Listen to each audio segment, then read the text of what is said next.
Oh, you just pressed play on This Week with Drunk Astrology. My name is Graham Breitenstein. I'm your astrologer and the creator of Drunk Astrology.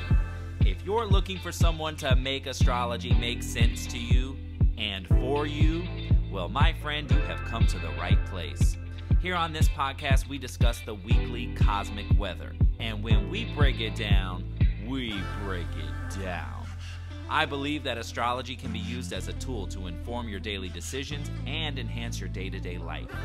So if you're ready to have a hell of a lot of fun with astrology, make some strategic decisions, and to just keep it real,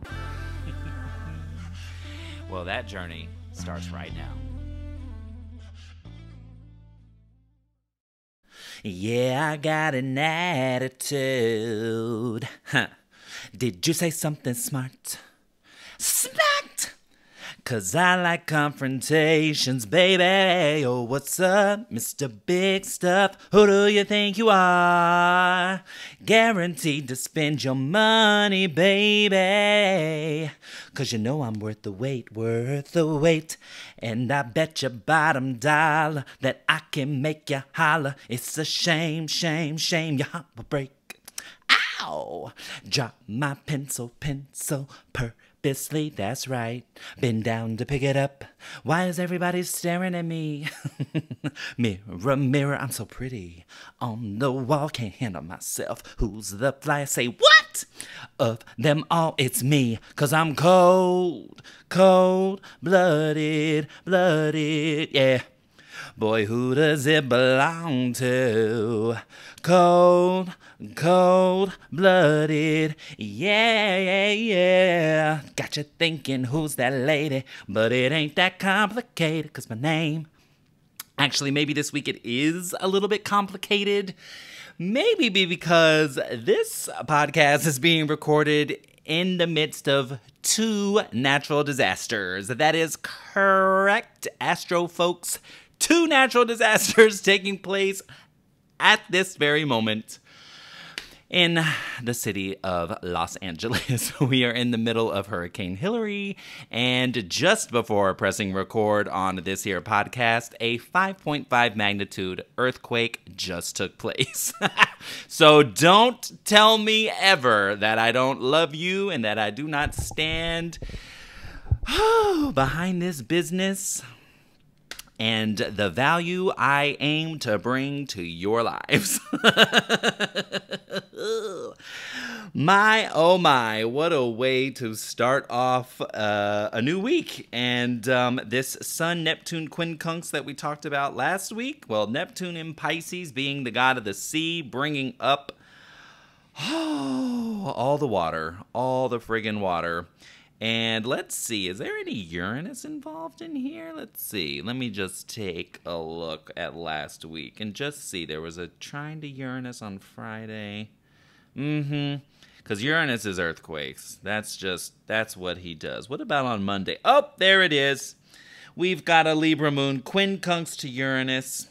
Monday the 21st. Well, here we go. This is how we're starting off this week, folks. Natural disasters. We're just going one by one. Just bring it, bring it on. I will say, though, the bubbly Bloody Marys have been flowing, and my, oh my, are they delicious. Disaster or not. Welcome, folks. It's the podcast for the week of August 21st through the 27th. We have a megalith of a week this week. Every single day has some sort of importance, a major aspect, things moving, shaking, literally over here. The earth literally just shook. So this is wild. So we're just going to keep going. But just to give you a little lay of the land, as just a general overview, the overall vibe of this week, we've got Venus making her second of 3 connections with Jupiter. So we always look forward to that, although it can bring challenges. But with Venus and Jupiter both being what we call benefic planets, positive, influential planets, challenges are easier to overcome. We have Virgo season beginning, so your astrologer here, hello. Come September 13th, don't forget whose birthday it is. Thank you. On the same day as Virgo season beginning, we have Mercury stationing retrograde in the sign of Virgo. We will talk about that overlap soon. We have a Sagittarius Quarter Moon. We have a Sun-Saturn opposition, and we have Mars leaving Virgo and entering the sign of Libra at the very end of the week. That all makes right there for a very busy and what can be a very overwhelming week, because each day, planetary-wise, is exhausting. So for various different reasons this week, good, bad, ugly, and or indifferent, you might find that each day you are needing more and more rest, you are needing more and more time to kind of take a breather, and your magic day to kind of catch your breath will be Saturday. Now, not that Saturday is a perfect day, but it is a day where you have the opportunity to come down more than the other days. Okay, so now that's not to say that if you get overwhelmed and you're just like, yo, I can't even take this right now, and you take a little sabbatical for 10 minutes, 20 minutes, 30 minutes, an hour, whatever. Not that you can't do that this week, and in fact, you should.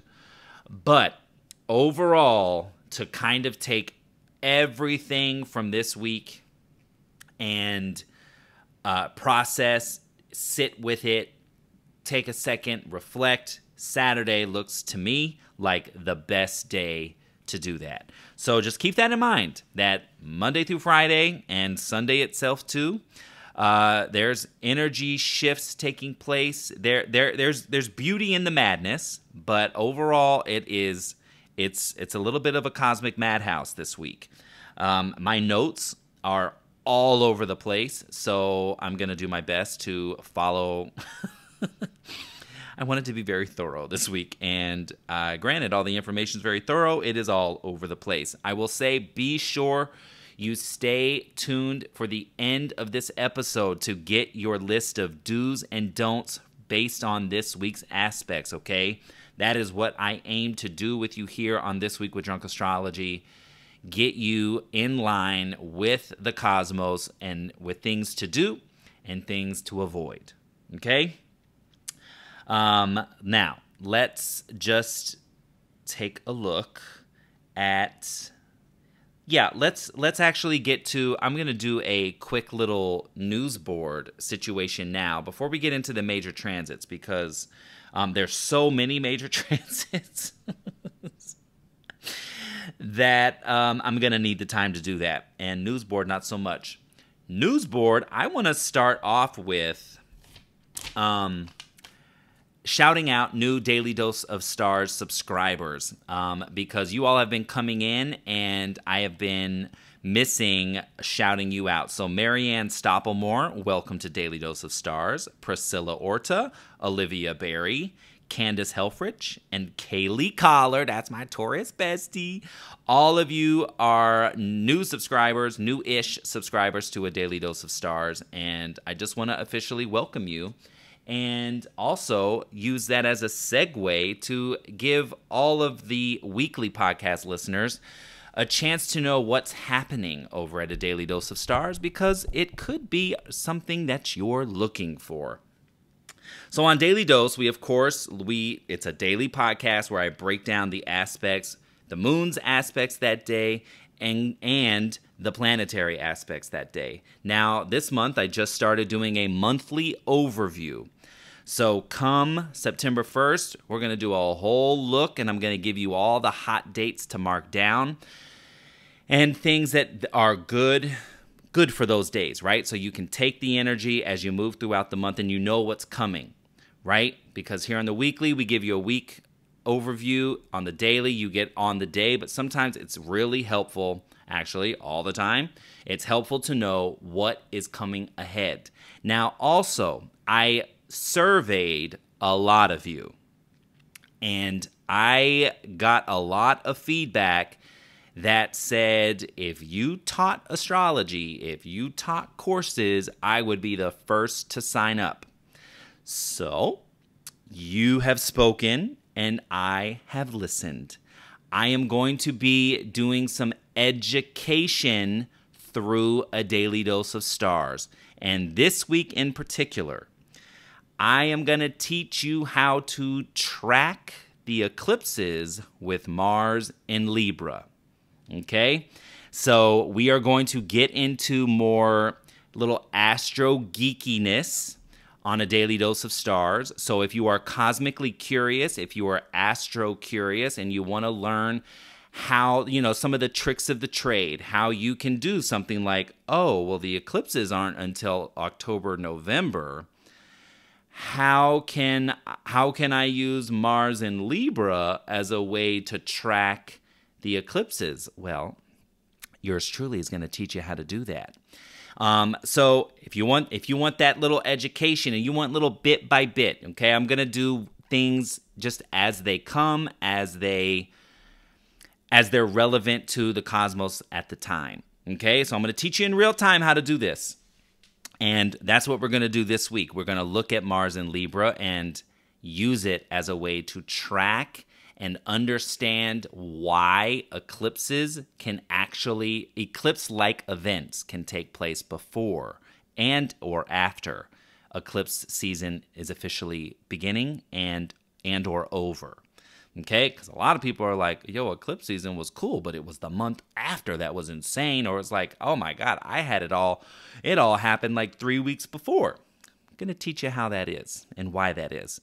Okay, so if you're cosmically curious, astro geek like me, and you want to learn more about astrology and how to use it with your chart and how to track and what to do and what not to do based on the aspects, then join us at A Daily Dose of Stars. There is a link in the show notes, and you can subscribe right through there. It's really easy. It's set up just for you. Okay, so that is all the news board items. Let's shift to just a brief little rundown of the moons so that we can get to these planets and I can get to shelter in case I need to. So, as we start the week off on Monday the 21st, the moon is in Libra, and later in the day switches to Scorpio. Scorpio moon, Monday night, Tuesday, Wednesday, and then Thursday, the moon enters Sag. Now, when the moon is in Scorpio, it's a little bit more intense, it's a little bit more passionate. It's a little more, on a bad day, Scorpio's that cave energy, so it's just like, you know what, that could be that, like, respite, like, you know what, all of this is just going on, and I am just going to pull back over here. But it's also very much a relationship-oriented moon, so, working intensely in partnership can be the energy there, dealing with financials, all over Scorpio moon energy as well. So there could be some money conversations happening late Monday, Tuesday, Wednesday. Then Thursday, Friday, Saturday with the moon in Sag. The moon loves being in Sagittarius as it is one of the signs of Jupiter. And Jupiter's all about expansion, growth, adventure, travel. So those themes roll over Thursday, Friday, Saturday, and then later Saturday, the moon enters Capricorn, where it is through the end of the week into next Monday. Capricorn moon's great for work, great for structure, great for just building blocks, taking one step at a time. Capricorn, as a sign ruled by Saturn, is all about the time it takes to do something good. Downside of that is Capricorn moons can run very isolating. Capricorn moons do rule depression. So there could be a little sadness or somberness, and it can just be like, the happiest I get is when I'm just working. So I'll just stay focused. But after the week we have, planetary-wise, energy-wise, this Capricorn moon can be used to our advantage, right? Where we can use that Cap isolation and say, yep, I need to thoroughly decompress. I need to take my time. So I'm going to just freaking chill my buns off and just be like, yeah, I'm down for the count. I'm horizontal, heads on the pillow, watching a movie with a blanket, or with in my case, this version for me lately is playing the new Zelda game on my Nintendo Switch. That's how I've been decompressing with all the insanity that the cosmos has been just bringing up these last several weeks. And it kind of seems like this week's not going to be an exception. Now, before we get into all these planetary aspects, if you are listening and you have a beverage, or you have a drink of water, coffee, whatever you've got when you listen to this podcast, I've got a bubbly Bloody Mary, so I'm going to take a sip. When I tell you, I wasn't sure how I was going to feel about champagne and a Bloody Mary, but baby, this ish is good. I love a bougie cocktail, and it's not often we get to, that I ever have them when I'm actually recording. So the benefits of recording during 2 natural disasters. Perfect. Okay. Get it all together. If you're ready to take notes, pen in hand, agenda open, let's talk about these planets. On Monday, we have, I am so sorry to report, a Sun quincunx to Pluto. This could be some power struggles. This could be, you know how this is kind of showing up, and I see it more and more lately with these quincunxes to Pluto, whether it's the moon, the sun, or another personal planet. Authority figures not knowing what the hell they're doing. Not knowing what they're doing, and it's coming out for all to see. It's not just you. So whatever funkiness might pop up on the workspace, maybe even at home too, but there could be some things going on behind the scenes that you're just yo, I don't know what's happening over there, but you don't know what you're doing. There's just no way. But okay, cool. But there can be some power dynamics and some struggles there. So you kind of remember how I've been translating these quincunxes lately. What's the silver lining? It's annoying. There is no doubt about it. It's annoying. There could be a power grab here. There could be some kind of a play happening. But find that silver lining. What are you learning about them? What are you learning about you? Okay, now as we move to Tuesday, the 22nd, now we have Venus retrograde having her second of 3 squares to Jupiter. Now, the first one was all the way back on June 11th. Now, when the 2 benefics get together, right, Venus and Jupiter, both planets that we love, because Jupiter is growth, abundance, prosperity, and luck. Venus is relationship, balance, harmony, money, that which we desire. We get an awareness of a growth opportunity, right? And this is one coming back, right? Or this is a follow-up kind of energy, a callback kind of energy. So with this connection on Tuesday, I mean, even just kind of the front part of the week, we'll just use it as a whole, day before, day after. There's an opportunity that kind of plays on your desire to expand or to change your life. And the source is likely coming through a relationship. It's most likely not one that is within yourself. It's coming through some sort of relationship dynamic. You and another group, you and a friend, you and a colleague, you and a boss, you and, if you're a freelancer, you and someone that would hire you on. So this is a comeback, a boomerang kind of opportunity coming back. If there are challenges, because squares are challenging, they are a call to action in some way, those challenges can be easily overcome. They should be. Now, the Mercury did this square to Jupiter on Monday, July 17th. So you can kind of track this. June 11th, July 17th, and the Sun did it on August 6th. So go find the themes. It's not necessarily that these are, the exact, the players can change. That's what I'm trying to say. The players can change, but the theme should be the same. What is your common thread? Give yourself from June 9th through the 13th. Give yourself July 15th through the 19th. Give yourself August 4th through the 8th. And now, the top of this week, what's the next iteration of that? So find your chapter, find your common thread. This is why I always ask you to write down at the end of each day, who'd you talk to, what did you do? Not like a journal, but just more like bullet points, like this is what I did, this was the appointment I had, this was who I talked to, this is what I felt today, if you kind of have a quieter day. Get all of that down because we track this with the planets, we track it with the moon, and you can start predicting yourself and pinpointing.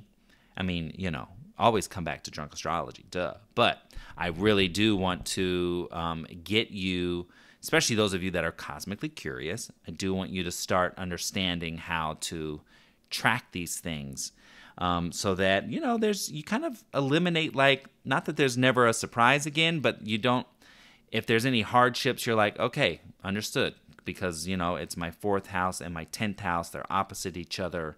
And that can signify a separation of some sort, an argument, and, an aha, an awareness, something zooming into consciousness. So anyway, that's the idea. So you have the dates now to track your Venus-Jupiter square. Now, also on Tuesday, we have a Mars-Neptune opposition at 1:34 p.m. Pacific. Now, this I see as a couple of different ways. This is an aha. This is a revelation of this is what I need to do to make my dream a reality. This can be an offer. This can be something like, oh my God, my dreams are zooming into focus. Now, what all comes up with this opportunity? What all, you have to be conscious of what's going on the inner world when you've got Mars and Virgo, which is your day-to-day actions, your day-to-day activities, health and wellness, and then Neptune and Pisces. So on a health front, this could be for some of you, just depends on how your chart is stimulated, but this could be a health thing because Neptune and Pisces is infections, and Virgo is just overall health and wellness. Now, this could also come as an interference of your day-to-day rhythm, right? Something comes up, something there's an offer, there is oh my gosh, and now you have to consider, now how does this change my day-to-day flow? Okay? So now Mars-Neptune opposition could be great, right? It's like that full moon vibe, but between the planet of action and the planet of hopes and dreams. So this would be really nice. This could be really nice. I think some of you are going to have some really cool turning points. All right, now we're going to jump to Wednesday, August 23rd. We have Virgo season beginning at 2:01 a.m. Pacific time. So we've got 30 days of the sun in Virgo all the way through September 22nd. And we know that the sun in Leo is party time. It is hot weather, hot summer, joy, fun, adventure, passion, creativity, and just living loud and proud and glamorous and theatrical and dramatic. How many bomb-ass outfits did you wear while the sun was in Leo? I know I just kind of pulled out a bunch of them over the last week and just was like, yeah, I think I'm going to wear these overalls and this jumpsuit and oh, why not? Yeah, I'm going to get this too. Actually, today, before pressing record on this podcast, I went to my friend's vintage brand and found this really cool, unique Raiders sweatshirt and was like, yep, doing it, because she did a Hurricane Hillary 50% off sale. So, why not? Libra moon, aesthetic, beauty. Yeah, I want to look fly in that. Sure, sign me up. But now with this overlap of sun entering Virgo at 2:01 a.m. and then at 12:59 p.m., Mercury stations retrograde. I know we all just shudder when we hear Mercury retrograde, but it's not all bad. Okay, now there is this overlap, right? With, oh my gosh, the sun's entering Virgo and now Mercury's in Virgo stationing retrograde. So I'm going to teach a little bit more on this in a daily dose. But for now, I just want you to consider that until Mercury stations direct on September 15th, the sun is highlighting the work that needs to be done, the routines that need to be adhered to or created if you don't have a routine right now, healthy habits. It all, the sun shines the bright light on that part of your chart, right? Wherever Virgo planets are, wherever your Virgo houses are, that the sun is coming and illuminating it. Mercury's in the same zone and says, okay, the sun is showing you what you want or need to accomplish. And it's probably a lot of it because Virgo is, it loves a to-do list. It loves tasks. It's a taskmaster kind of sign. But Mercury retrograde says, but you gotta take it slow. So for Virgo season, from Wednesday through September 15th, micro changes. Micro dosing your changes is your sweet spot. So you get the permission slip right now to go a little bit at a slower clip, to take your time, to do your investigation. Remember, Virgo is Mercury's sign, right? So he loves doing research. He loves getting super detailed. So this Virgo season is a time to be very intentional with your details. So don't try to do one big thing during this Virgo season, not till we get on the other side of September 15th. Take it in micro chunks. Okay, so whatever you're trying to do, remember your sweet spot is in big dream, micro chunks.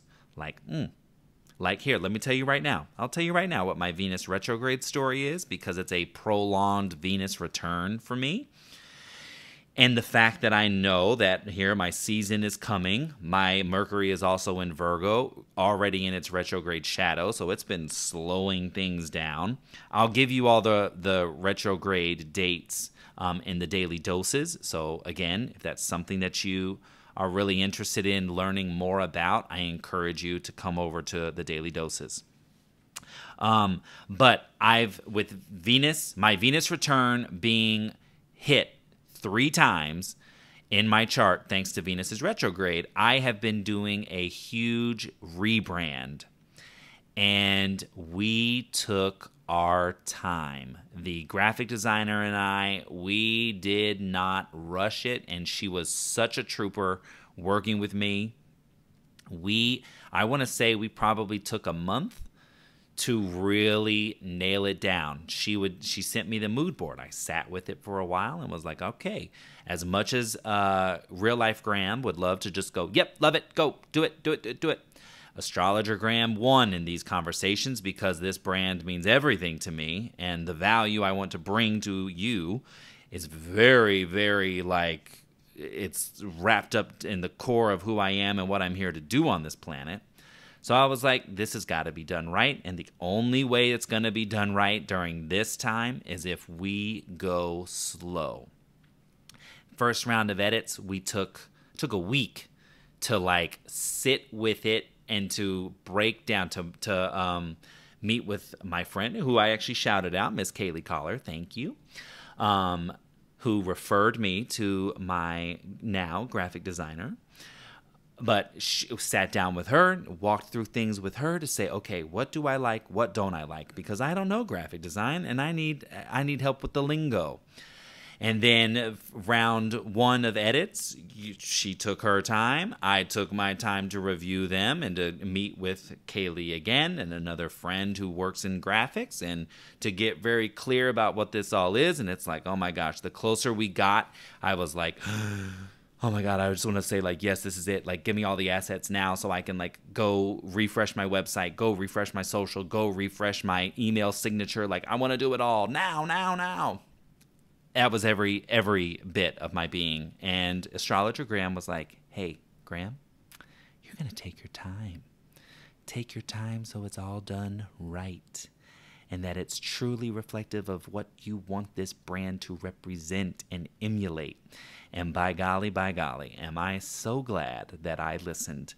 I encourage you to go through the show notes and click on, or just go to drunkastro.com and take a look at the new logo. Take a look at the custom gradient in the footer.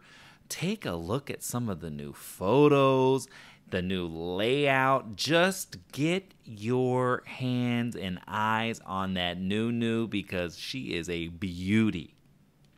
But micro, okay? I took a large project, which was a total brand refresh, or just a rebranding period, and we took it in very small chapters.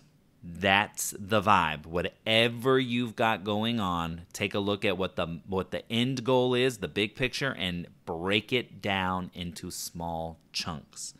That's your sweet spot. Through September 15th. You might not like it, but that's what it is.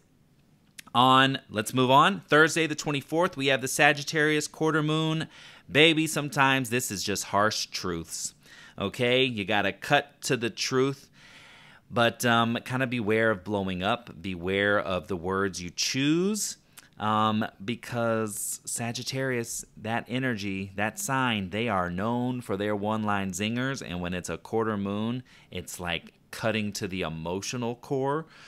So it could be an epiphany, it could be an aha, where you have to be honest with yourself. But I'm just saying, sometimes the Sag quarter moon can cut a little harsh. It can zing and sting. However, also on Thursday, Mars in Virgo has a trine to Pluto retrograde in Capricorn. So there's a nice plan. There's some nice infrastructure. There's like, here is a cut and clear way of how we can do this, how we can make something happen. Remember, Mars, plan. It's an action plan. And Mars, as the god of war, likes strategy. So, really put together something on Thursday that is like, here is a step-by-step plan of how we're going to move forward, or how I see us moving forward, keeping in mind Mars in Virgo answers to Mercury, who will just have stationed retrograde the day before. Okay, so everything is a slower clip. Give yourself some cushion time with things that you're putting in motion this week, because it's there's a lot of retrograde action going on. All right. Friday is just an overall busy day. We'll talk more in depth about Friday on the daily doses. Saturday, again, that's your day to isolate, step back, decompress, and kind of just take what you need and be, really just like, this is what I need. I just need to like do nothing. And then Sunday, we have a Sun-Saturn opposition at 1:28 a.m. Now, we all know, unless you're new here, that these oppositions can be separative. They can be argumentative. With Saturn, you're looking at authority figures. Sometimes, though, that can be like a partner and, just kind of like slam dunk energy. But it can also be a revelation. It can be a building block, an opportunity in some way, shape, or form where you got to start putting, your step-by-steps together. So you probably don't, but I do because I'm your astrologer. So I'm here to tell you that this is actually a callback from Mars when he had his opposition to Saturn, which was back on July 20th. So I want you to go back to that week around July 18th through the 22nd. What zoomed into focus? What did you have to do then? Or who did you need to connect to? Or who did you make a connection with? Did you make a plan? Pick it back up, especially towards the end of the week and into the weekend. this is a time to maximize on whatever was going on July 18th through the 22nd, okay? Now, last but not least this week, Mars, planet of action, motivation, drive, and energy, enters the sign of Libra at 6:20 a.m. Pacific. Now, Mars in Libra is a little indecisive, right? Mars in Virgo is really action-oriented, to-do list-oriented. He's very organized, pragmatic, and practical. That's what the energies that's been available to you. While Mars has been in Virgo and Libra, it's more beauty-focused, more aesthetic, and it's also a big old flirt. So if you're trying to be a slinky little slut... That's the bubbly Bloody Mary talking. But if you're trying to do that, that Mars in Libra is an activator. Okay? Because some of you are like, yo, it's dry on the Western Front. I'm like, because Mars in Virgo is just focused on work and just trying to do what it needs to do. Mars in Libra is ready to flirt. Flirt, and do whatever. Okay, so that's the breakdown for this week. Let me give you your do's and don'ts, because a week like this is going to be important. Okay, so your first do is actually coming from a Queen Virgo who I just watched in an amazing interview with Kevin Hart, but Cameron Diaz, and she was talking about her life and why she quit show business and started her own wine. And she said, I couldn't manage my own life. It had got so big that there were so many people around me, and I couldn't manage my life myself. And so and here's your first do, I simplified so that I could manage my day-to-day life. So your first do this week with Virgo season and Mercury retrograde beginning on the same day is to simplify, simplify, simplify. Your do number 2, be honest and forthcoming. Be honest and forthcoming, whether that's with yourself, with a partner, with a colleague, whatever. As you move throughout the week, look for opportunities where you're being asked to be honest or forthcoming. Your third do, clarify what needs to get done and create micro chunks based on priority. Okay? So again, clarify what needs to get done and create little micro chunks based on priority. And normally I would stop at 3, but this week is wild, so I gave you a 4th one. Circle back and or follow up. Okay? Now your don'ts. Oh, these are important this week. First, do not this week. Don't overcommit and under-deliver. Okay? Big maximum week this week with Sag Moon and the Quarter Moon, and for various other reasons that we'll cover more so in the daily doses, but avoid overcommitting and under-delivering. 2, do not ignore red flags or signs or hits that you get intuitively. If it smells like a duck or if it smells like a rat, it's a rat, boo. And 3rd, do not resist big things. Whether that's a big feeling, a big project, a big dream, a big opportunity, whatever, do not resist big things. And you can take that one and circle back to your do, which was create micro chunks. Accept the big thing and then break it down into tiny chunks. Okay? Now, that is it from your natural disaster astrologer reporting live in the midst of a hurricane and an earthquake. Perfect. So I'm going to take my bubbly Bloody Mary and get on out of here. Have a phenomenal week. I will catch you next week, and I hope to see you in a daily dose of stars. Have a great one. Talk to you soon. Bye. Listening to This Week with Drunk Astrology. If you want to follow Drunk Astrology, head to Instagram, Facebook, Twitter, and hit that follow button. And if you want to learn how to put astrology in motion for you, head to drunkastro.com and get on the insider list. If you haven't already, subscribe, rate, and review this podcast on Apple, Spotify, and Google platforms. Tune in next week for yet another opportunity to work in sync with the stars. Thanks for listening, and I'll see you soon.